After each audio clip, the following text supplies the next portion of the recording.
Maayong buntag mga suki. So karon ang ato ang Bilao mix na sagol nga violet ang color sa puto.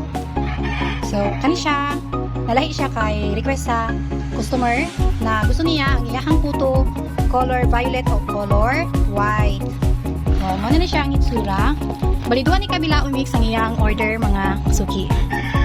So kani mo na siya 20 ka buok nga puto flan, 20 ka puto cheese, then 20 ka buok sintaan, sapin-sapin. So, 4 in 1 siya sa Bilao.